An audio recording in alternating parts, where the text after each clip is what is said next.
Good morning, children. Welcome to the English class. So, I hope you have gone through the story of Hima Das. So, let's see the exercises from this chapter. The first set of questions, write T for true and F for false for these sentences.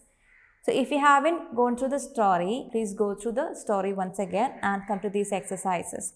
So, the first question is, Hima Das won the bronze medal at the IAAF Under-20 World Athletic Championships in Singapore.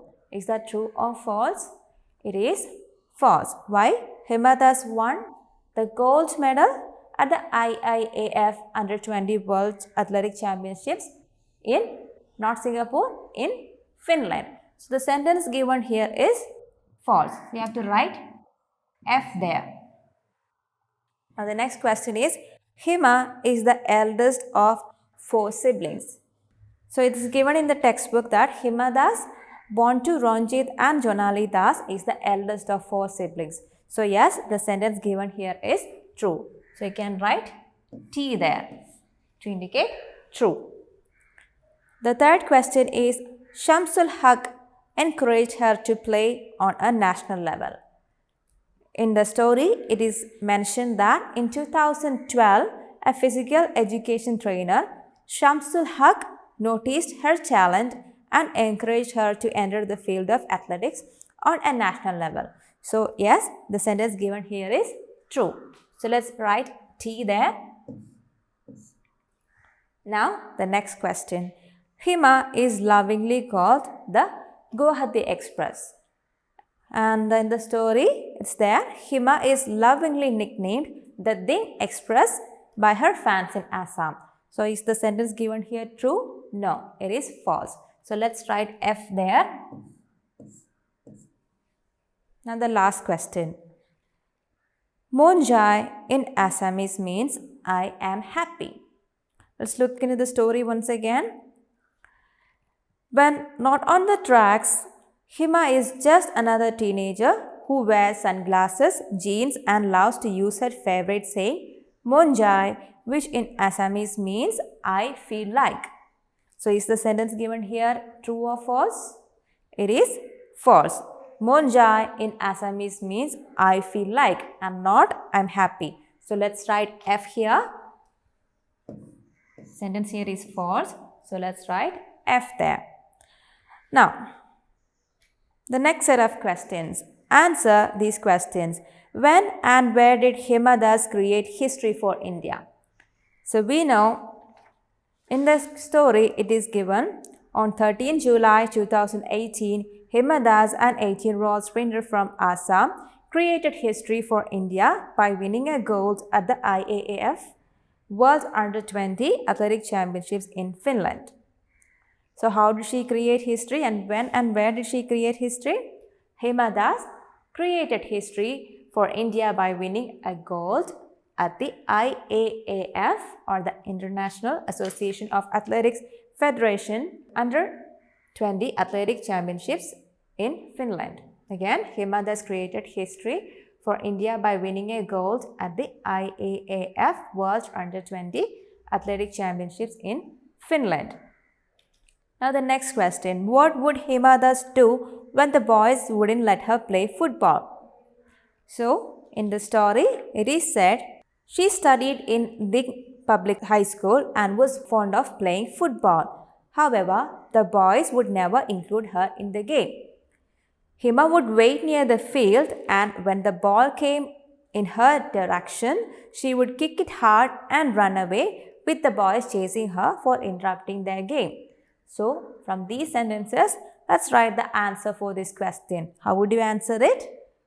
When the boys would not or wouldn't let her play football, Hima Das would wait near the field. When the ball came in her direction, she would kick it hard and run away with the boys chasing her for interrupting their game. Hope this is clear to you.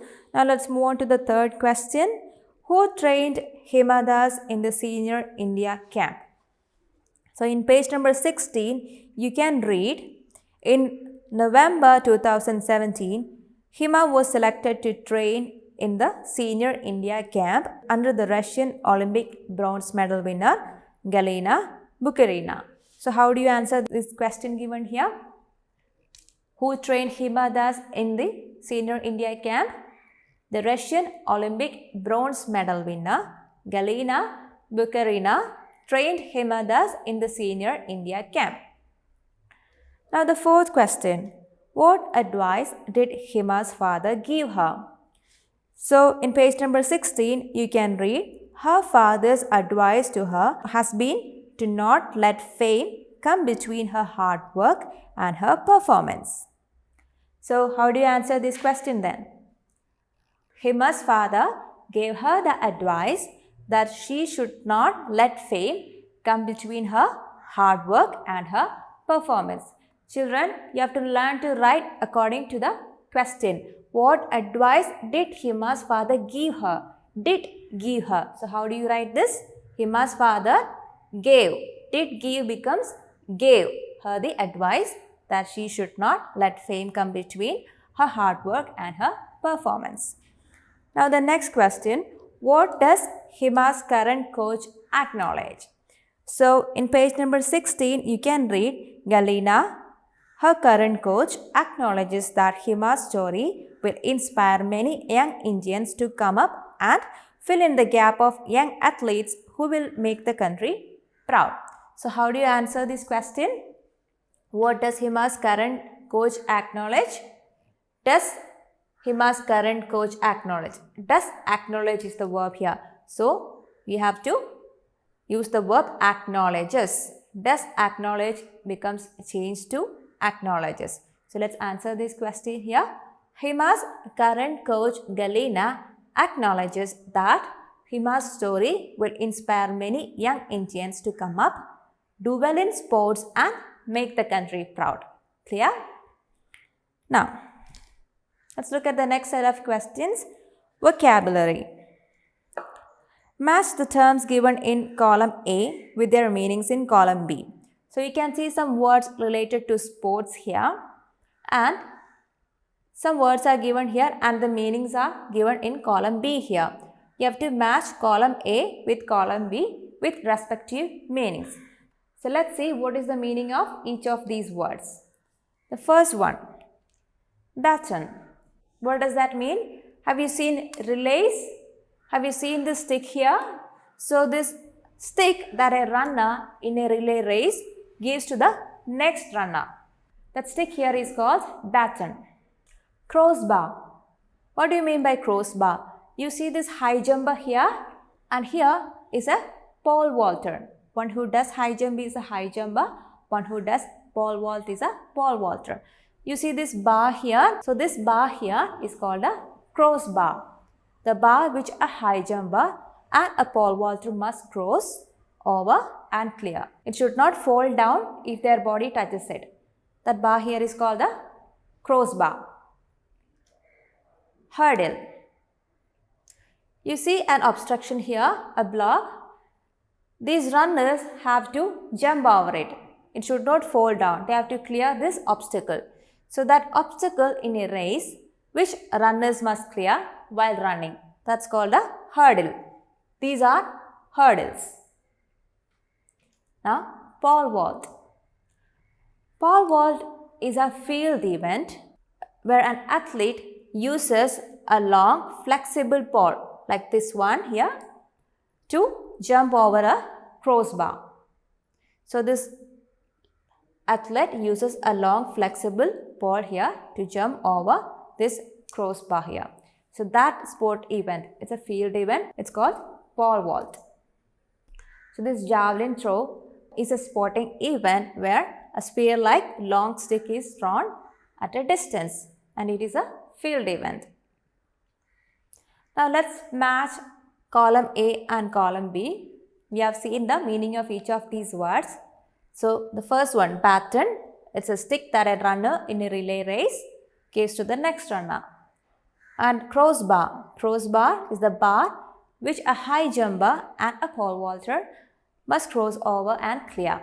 The third one, hurdle, it's an obstacle in a race which runners must clear while running. Pole vault, an athletic event in which a person uses a long flexible pole to jump over a bar. Now javelin. Javelin is a sporting event where a spear-like long stick is thrown at a distance. Hope these are clear to you. Now let's move on to the next set of questions, grammar.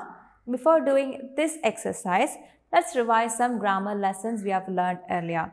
You have learned about modal verbs in your English reader. So, what are modal verbs? Look at the sentences here. Arunima must not give up. See the word must here? She will have to struggle. The words given in red here. These words will not change their form even if the subject is changed from first person to second person or third person. So, these words like must and will are called modal verbs. These are helping verbs and they do not change forms like in the case of have, has, do, does and such words. So let's see in which all cases modal verbs are used. The first case, we use the word can, which is a modal verb. We use the modal verb can to discuss capability. The example here, many athletes can run a 100-meter race in less than 10 seconds. So in this sentence, it shows the capability of athletes. So you have to use the modal verb can here to indicate the capability. Now let's see the next case. We use could to indicate possibility. Here the modal verb is the word could and the word could is used to indicate a possibility. Look at the example here. She could have helped me if she wanted to. There was a possibility that she could help me. So, to indicate that possibility, use the modal verb could here. She could have helped me if she wanted to.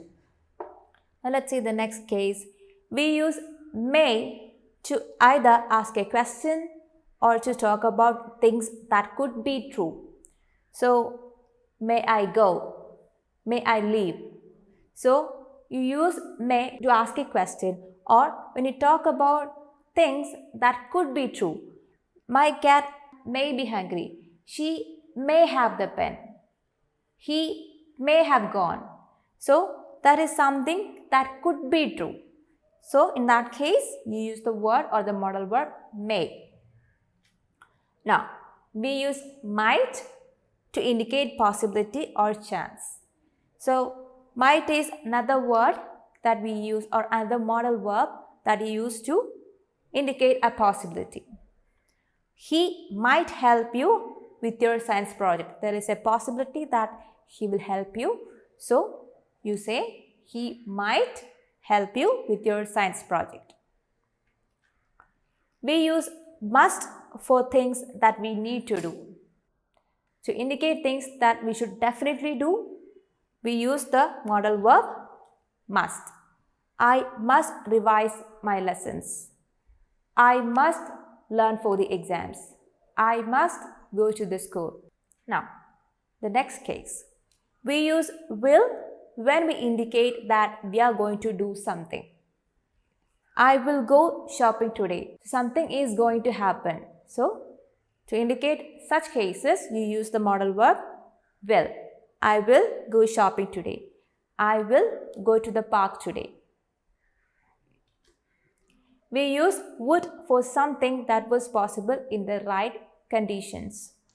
I would have helped you if I had the time. So, there was a possibility if the conditions, if the situation was fine, I would have helped you. Or if I had the time, I would have helped you. That is a possibility. So, to indicate a possible condition in the right time, we use the modal verb would. We use shall to indicate assertiveness. I shall go to play even though it's hot outside.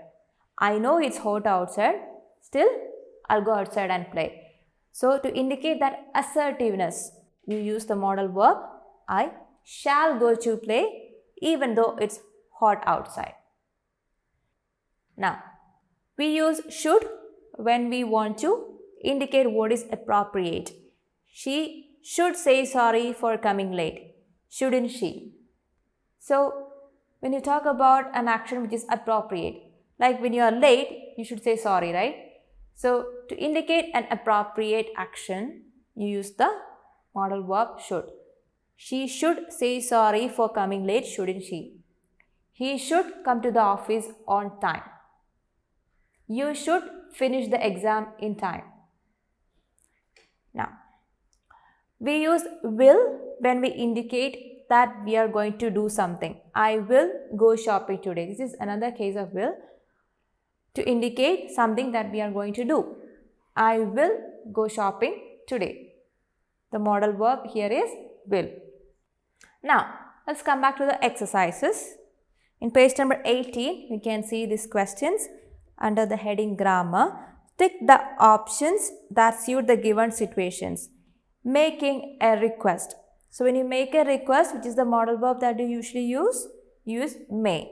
So, which is the sentence here that indicates making a request? May I please go and fill my water bottle? So, let's tick that one. The second question is asking your friend about something. Can you do a somersault? May you do a somersault? When you are asking your friend, how would you ask? Can you do a somersault? So, let's take that one. Question number 3. Discussing your weekend plans. I may go to the planetarium.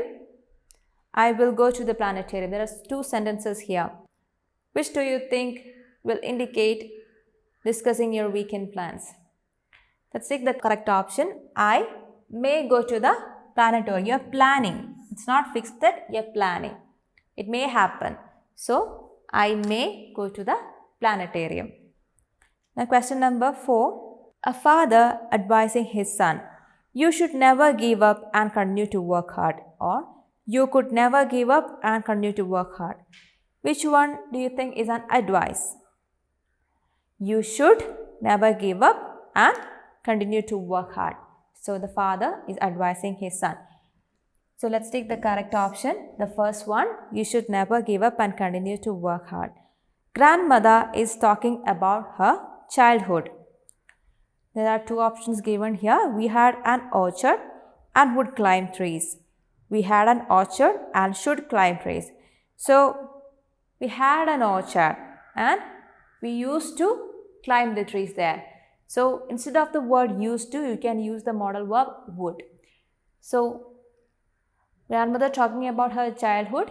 Which one do you think is the correct option here? We had an orchard and would climb trees. Considering options. We could do our Hindi homework or we should do our Hindi homework. You are considering the options or the choices. We could do or we should do. Which one do you think? We could do our Hindi homework. So, the correct option here is the first one. Now, let's see the next set of questions. Complete the sentences with the correct modals. And you are given options must, should, may, will, can and might. The first question here is you dash go to the market with father after you have finished your homework. So, which one do you think is the correct modal verb here? You may go to the market with father after you have finished your homework. The next question, you dash get some rest. You have been working for hours. So, something is being asserted. Which one do you think is the correct option here? You should get some rest. You have been working for hours. The third one, the teacher said we dash read this story before tomorrow's class. It's something that you should definitely do, right? So, to indicate that, which is a modal verb that you use the verb must. So, how do you write the sentence? The teacher said we must read the story before tomorrow's class. You dash throw the ball well, but you need to practice more. So here something is indicated which could be true, right? So what do you use there? You can throw the ball well, but you need to practice more. So let's write can here. Next question is, take an umbrella. It dash rain later. So here there is one possibility being indicated. So what do you think is the correct word there? It might rain later. Take an umbrella. It might rain later. The last question is, dash you drop me to the theatre on your way to Seema's house. So a question is being asked. Which one do you think is the correct option here? Will you drop me